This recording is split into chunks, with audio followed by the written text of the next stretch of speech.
Can you actually run and build muscle? The answer is yes, but how is another story. And that's exactly what I want to answer today. So today we're going to go through my full hybrid training program with the emphasis of building muscle and building strength while still blending lifting and running into your program.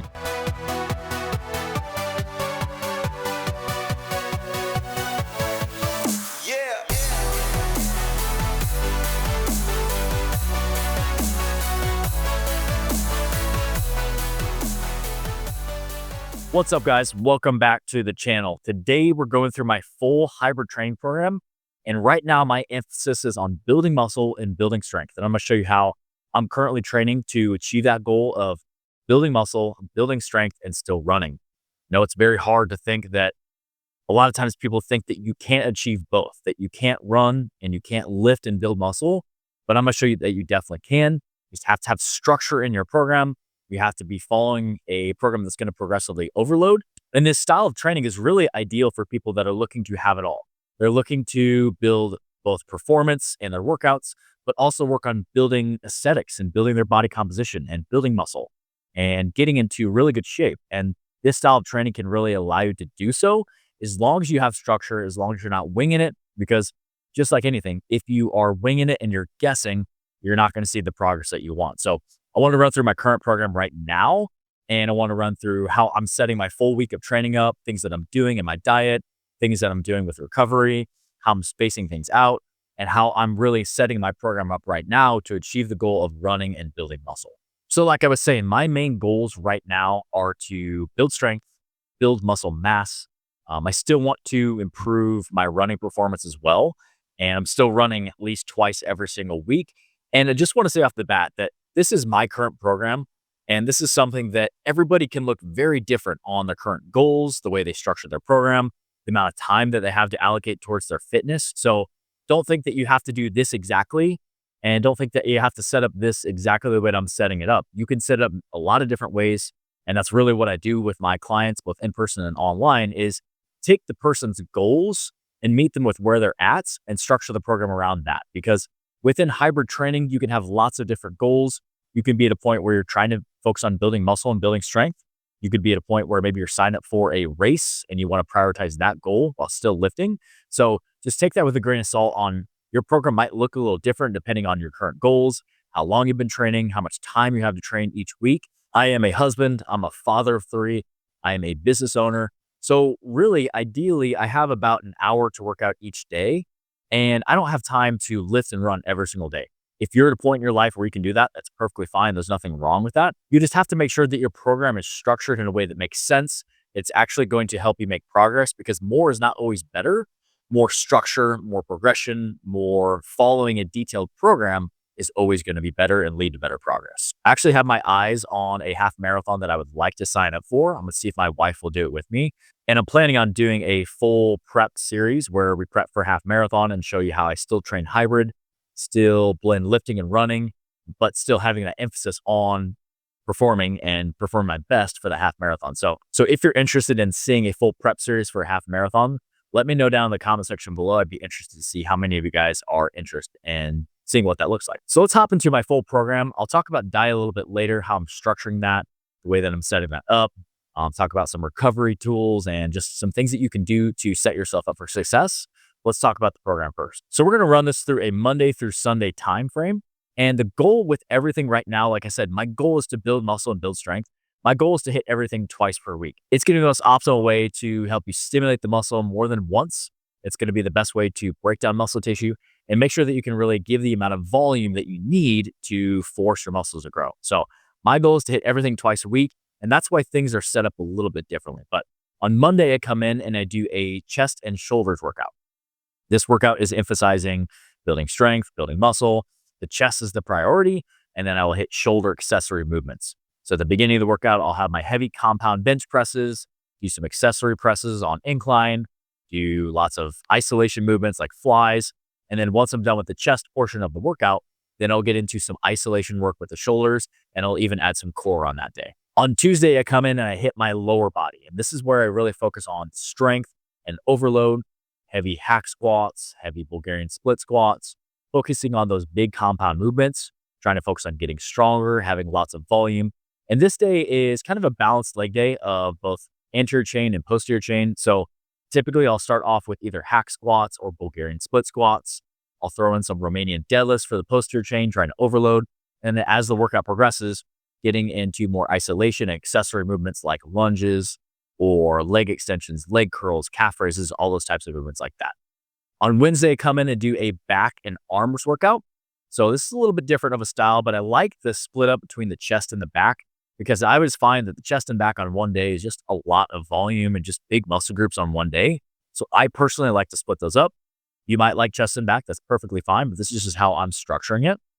So I start off with the back, have that be the main emphasis, working on getting stronger on weighted pull-ups, overloading on a heavy row, getting into some isolation work, doing some lat pull downs and cable rows and all sorts of fun stuff like that. Then once I'm done with my back exercises, I move into a bicep and tricep superset. The supersets aren't crazy. Usually I'll do like 2, maybe 3 supersets, keep the volume somewhat low, but I keep the intensity really high with these workouts, trying to focus on getting stronger and kind of lifting in that like 8 to 12 rep range on the biceps and the triceps. On Thursday, I will come back and I'll do another chest and shoulders workout. But on this day, the shoulders are going to be the main emphasis.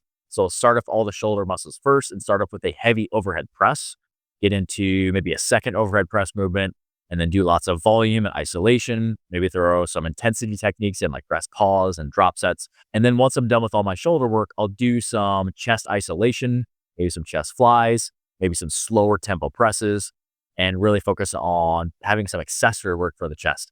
I'll also do some core on this day, and I will also do one of my running workouts. And this is where the workout is a little bit longer. It takes me more like 75 to 90 minutes on this day, but I will do more of my higher intensity interval repeat workout. I've been doing it lately on the assault runner. You could do this outside at a track if you wanted to. You could split this up, or it could be a lifting session and then you could do a running session or vice versa. But the way that I'm doing it, just because I'm here at the gym all day and I really have a time frame to work out, I try to keep it all together. Know that might not be the most optimal thing to do, but for me, it works because it allows me to get my speed work in. These workouts aren't super structured right now because I don't have any race that I'm training for right now. But as I get into the prep for the half marathon I was talking about, these workouts get really structured, and your high intensity, speed, tempo type runs are very important to teach your legs how to turn over faster, to help improve your VO2 max. And they really are, if they're structured, they're going to help you become a faster runner. So don't sleep on doing track style workouts, doing fartlek style workouts, doing interval style workouts. There's a lot of things that I'll mix in. And like I said, right now, because I'm not in a structured prep, I kind of bounce different ideas off of what I'm doing. Sometimes I'll test different things for myself and then also for clients that I train. But I always keep this higher intensity. Maybe it's a repeat workout where I'm doing a certain distance, or I'm doing faster sprint intervals, or maybe we're doing a fartlek interval where you're toggling back and forth between a higher pace and a slower pace and just teaching your body to recover as you run. But it's always a faster pace, higher intensity run with higher heart rate. So that's what I'll do on this Thursday workout is the shoulders, chest, and then I'll always have my higher intensity run. Now with that workout, I do always make sure that I'm staying hydrated throughout the workout. So I will mix either some dextrose and some of our pink Starburst electrolyte, or just some of the times just the electrolyte, have a piece of fruit in the middle of that workout, because as you start to work out longer than 60 minutes, you're going to want to start to fuel that workout because you're not going to be able to keep intensity up. Something that I always think of in these longer workouts, if I'm going for longer than an hour, got to make sure that I have a scoop of our electrolytes, got to have either some dextrose powder or some sort of simple sugar powder, or have some piece of fruit that's going to easily be digestible and be readily available for me to use during these workouts so I can keep my intensity high. On Friday, kind of an unconventional day, I'll come back and I'll do a full body workout. And I love full body workouts for the clients that I train. And I love them because they allow you to fit a lot of volume in. And for me, why I'm doing full body on Friday is because it allows me to hit everything again twice a week. So on this day, like I said, it's kind of unconventional, but I'm hitting the legs, the back, and the arms. Kind of unconventional, but it allows me to get that second day. But the volume on everything is a lot lower. So say, for example, I might do 2 to 3 leg exercises. I might do 2 to 3 back movements, and I might be doing 2 to 3 bicep and tricep each. A little bit unconventional, but again, the way my program lines up, because I want to run at least twice every single week, and I want to train every single muscle group twice a week, it works out best for me to hit a full body day on Friday. Again, you don't have to do full body. I play around with the exercise selection or the order. But again, the main thing is I'm looking for that frequency of training every single muscle group twice a week, because that's going to be the most optimal way to stimulate your muscles and the frequency that you need to continue to build muscle. On Saturdays, I take a full day of rest. And the reason that I take Saturdays off, I used to train 7 days a week for years and years and years. And what I've found is that taking a full day of rest helps me reset, not only physically, but also helps me reset mentally. And I think that I can stay healthier in the gym. I can stay more mentally engaged. Physically, I can give my body a day of rest, and it allows me to take one step back so that I can take 2 or 3 steps forward. It would be very easy to throw in a workout, and I'm not opposed to throwing in a slower paced run or some sort of activity with the kids. But it is a day where I do take it completely out of the gym from lifting. But it's also a good day to take a day of rest because I'm super busy here at the gym. Usually on my Saturdays, I train from like 5 to 1 back to back with training sessions. So it's a pretty busy day for me in general. And I try and cut that time off by 1. That way, I can get out of here and get home to my family, and we can focus on spending some good quality time together, or we're going off to baseball games because both of our older boys are in select baseball. So it's just a really busy day. And I find that on those busy days, that's a great day to take a rest. And you might look at your schedule too, and you're like, man, this day is always super busy. It's really hard for me to get to the gym. Maybe that could be a rest day that you take, that you allow yourself to take that rest day, because the stress of figuring out when you're going to come to the gym, you know that you're going to take a rest day, but you really got to force it to get there. Just allow yourself to take that rest day, because I do believe that it's going to allow you to take one step back so that you can take 3 steps forward. And then on Sundays, one of my favorite days of the week, we do a long run on Sundays. And actually what we do is me and my wife will run together, and then we'll push our 3-year-old around in the stroller. And it makes it hard for me. It's definitely a challenge, and it's something that's just fun to do. It's fun to go do as a family. Sometimes our older boys will come with us, or they'll ride their scooters. We have a lake here in Omaha. It's called Lake Zerensky, and it's a 7-mile loop. And typically the run on Sundays is more of that like 6 to 8 mile range, and just trying to keep it aerobic, trying to keep our pace slow, steady, keep our heart rate down. It is a little bit more difficult to do because I'm pushing a stroller around, but just makes it fun, makes it mentally engaging, and it's something that's fun that we can all go do as a family. Now, if I was getting to a prep and getting into, say, I'm going to sign up for a race, these workouts get super structured. We build progression. That's where we start to build in distance and build in your overall volume, and then really start to get dialed in with specific heart rates. Once I do get into a half marathon prep, I'll use my Garmin watch for just runs right now. But once I get in a half marathon prep, I'll get really specific, put on my polar chest strap so I can get really accurate heart rate data, and just get really specific with those runs as you're starting to increase volume and increase intensity and all that kind of stuff that you do as you're building into a race prep. So this is how I'm structuring my week of training. I'm lifting 5 days of the week, running twice of the week. You have one day where I'm running, lifting on the same day, but like I said, it's built into the same session. And I have one day of full run on Sundays, taking one full day of rest. Again, I'm not saying that you have to work out 6 days a week. I'm not saying that you have to take a rest day, but this is just how I'm structuring my program right now. And it's working for me to continue to overload. Some of the main things that I'm focusing on in the program right now, obviously, are going to be progressive overload. So what I'm doing with each muscle group is I'm choosing at least 2, if not 3 compound movements at the beginning of the workout that I'm trying to get stronger at. So for example, the bench press is a great exercise that I can continue to overload and get stronger at.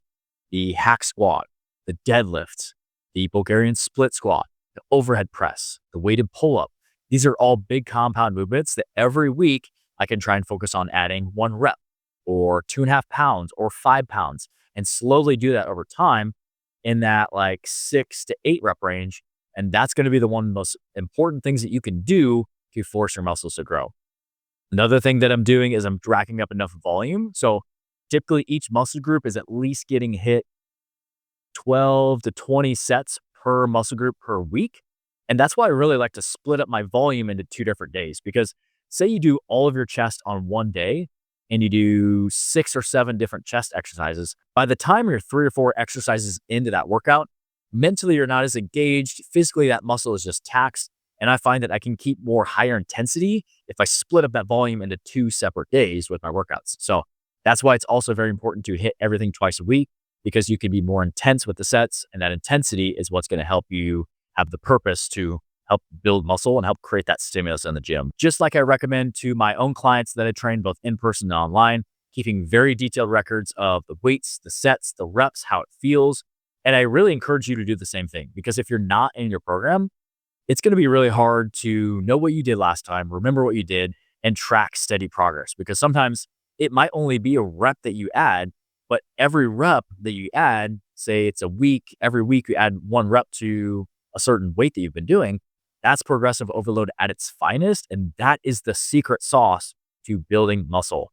We're going to talk about nutrition next, because that's such a huge piece, but just make sure that you're providing the stimulus in the gym with your strength training sessions, especially if you're serious about building muscle. That is your main goal. You have to provide the stimulus first. The other thing that I want to mention before we hop into the diet component is, if your main goal is to build muscle, you still can accomplish that by lifting and running, but just make sure that you're not running so much running volume that it's impacting your strength training sessions.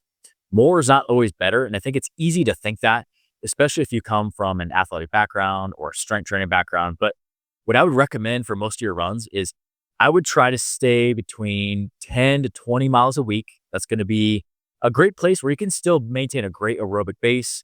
You can focus on your low, slower runs. You could do some high intensity if you wanted. But if you're running more than 20 miles a week, say it's 30, 40, 50 miles a week, that's going to tax your body. And even if it's something that you're used to, it's going to take away from your ability to be intense with your strength training sessions. So if your main goal is to build muscle and build strength, and building muscle mass is your main goal, like I said, I would stay between that like 10 to 20 miles a week. That's going to be the most optimal place where you can maintain your base on that.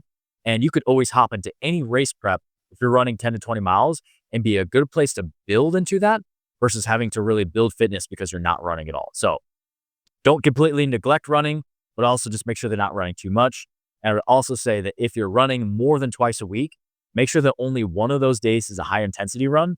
The rest of them should be all zone 2 aerobic running, where you are keeping your heart rate at or below your max aerobic heart rate. So remember, max aerobic heart rate is 180 minus your age. So I'm 28 years old. I'm trying to focus on getting a heart rate of 152 or lower. Anything higher than that, I want to bring that pace down. That's where most of my runs should be at to improve my aerobic conditioning. So just a little tidbit that I want to add there, that if your main goal is building muscle, hold the running volume back a little bit. If you want to sign up for a race, you can always increase that, but just focus on your main goal for right now. So the training is one aspect of your training and seeing progress, but your nutrition is another pillar that is so important. And if you're not focusing on it, it's going to be really hard to recover and really hard to build muscle. So muscle doesn't come from nowhere. It comes from an excess amount of calories. So the first thing that I would recommend is that we need to get into a caloric surplus if you're serious about building muscle. And if you're running and you're lifting every week, you're burning through a ton of calories. So we have to make sure that we are taking our fueling and our diet seriously. If you're not, you're just going to spin your wheels. Yeah, you might get stronger. Yeah, you might get faster as a runner, but you're not necessarily going to put on a quality muscle mass. So getting into a caloric surplus is the first thing that you can do. And what I would recommend is starting off with 250 to maximum of 500 calories surplus. This might be a little bit hard to calculate because you're burning lots of calories every week. I'm not going to go through the specifics because everybody's going to be really different with how many calories they're burning, their age, their gender, their activity level, how much training volume they're doing each week. These are all factors that are going to affect the amount of calories that you need. But I do have a free resource down in the comment section below. You can click on that link, go to my website, and you can fill out a form, and I'll do a free macro calculation for you. This will be a great place to start, where it's going to give you the amount of calories that you need to be in a caloric surplus, or maybe you're on the flip side and you're trying to lose body fat. We'll give you a great place to start with your diet and your specific macros and calorie intake that you need to reach your specific goal. So when you're done listening to the video today, definitely go click on the link down in the comment section below, and you can go fill out the form and we'll do a free macro calculation for you. Also, making sure that you're keeping your protein high. So this is basic information, but it is so important. And I see so many people mess up on this, or maybe they hit their protein for a week, but then they fall off. We have to consistently be hitting enough protein. So 1 gram of protein per pound of body weight every single day. You're 200 pounds, you're trying to get 200 grams of protein. What I would try to do is maybe space that out over the course of 4 or 5 meals. So if you're eating 5 times a day, say you're eating 3 meals and 2 snacks, you're eating 40 grams of protein at every meal and every snack. And that's going to give you 200 grams. Eating enough protein is going to help you recover. It's going to help you rebuild your muscle tissue. It's going to have you ready for that next session. If you're not eating enough protein, you're not going to build new muscle tissue, and you're also not going to recover, and you're not going to see the progress that you want. Carbohydrate consumption, we want to keep it high, especially if your goal is performance, building muscle, coming in and crushing your workouts. So you at least need 40 to 50% of your calories coming from carbohydrates. We want high quality carbs, potatoes, rice, oatmeal, whole grain bread, fruits. These are types of food that we want to structure most of our diet around. Now, I'm not saying that you can't ever have fun things and throw in cereal or Rice Krispies or things like that. You definitely can. But 80 to 90% of the time, make sure that you're structuring whole foods in your diet. The other 10 to 20% is not going to make it or break it. So make sure that whole food is the backbone of your diet. The other 10 to 20%, I do believe in balance. I do believe in being a human and not being a robot that follows a specific diet for the rest of your life. You have to know how to eat and function, but still be a human. And then the way that I'll structure my diet for clients is we have the protein, we have the carbs. The rest of those calories that we need to be in a surplus are going to come from fat. So coming from good quality sources of dietary fat, things like avocados, fat from meat, fat from eggs, even things like peanut butter or nut butters are good quality fat sources that you need to structure in your diet. This could not be a hybrid training video without talking about electrolyte consumption. Electrolytes are a massive part of your recovery, of your supplementation program that you need to implement in your diet and you need to implement into your hybrid training program. Typically what I'll do is at least 1 scoop of our pink starburst electrolyte every single day. So the way that I'll mix it up if I'm doing a strength training session is I'll mix it up in the middle of my workout or towards the end of the workouts. I'll drink that. And at the end of the workout, I'll mix in a scoop of our Fit Grind greens. That combo is super good together. The mixed berry and the pink starburst is something that I look forward to every single day. And then if it's a run day, what I'll do is I'll do a couple more scoops, especially it being hotter here in Nebraska in the middle of the summer. I'll do 1 scoop of our pink starburst electrolyte before the workout. If it's really hot, we'll mix up 1 during the workout and run with a handheld water bottle. And then I always do 1 scoop every single run after the run. This is something that's going to help you replenish all the electrolytes you're pushing out through your sweat. And if you're just putting in plain water, it's not going to cut it. You're actually going to dilute your blood plasma volume, your blood plasma electrolytes. So you need to replenish with potassium, with magnesium, and with sodium. And that's exactly what's in our pink starburst electrolyte. No BS, just potassium, magnesium, and sodium, 0 grams of added sugar, and it tastes freaking awesome. So if you guys want to check out our pink starburst electrolyte, I'll leave the link to that down in the description below with a discount code that you can go use on your first order. Definitely go check it out. You're not going to regret it. The pink starburst flavor is freaking bomb. So the main takeaway that I want you to take away from this video is you need to have structure with your workouts. And within hybrid training, you can have so many different goals. You could be at so many different points of your training program and emphasize different things. But you definitely can build muscle. You definitely can build strength while you run. You can blend both in a program. You just have to create a program that is structured to you, that is something that's going to make sense based on your goals and what you're looking to achieve. And you need to make sure that you're feeling it. If you're not blending all 3 of those things into your program, the running, the lifting, and the diet, to reach your goals, you're not going to see the progress that you want. So if you're somebody that does struggle with putting a program together and you're ready to stop guessing and you'd like to start working with me in a one-on-one setting, I do also offer online coaching where I customize the workout program, both the lifting, the running, and the diet to your specific goals, your specific metabolism, and your needs, and coach you from week to week. Because the program that we create this month is going to be easy next month, to where we need to progress, we need to overload. So if that's something that you're interested in learning more about, I have a link down in the description below. You can click on that link where you can schedule time for a phone call, or you can also fill out a form and request some more information. So if you're interested, I'd love to start working with you and help any way that I can to create the structure that you're looking for. But overall, I hope this video helps you understand that as a hybrid athlete, you can build muscle mass, you still can run.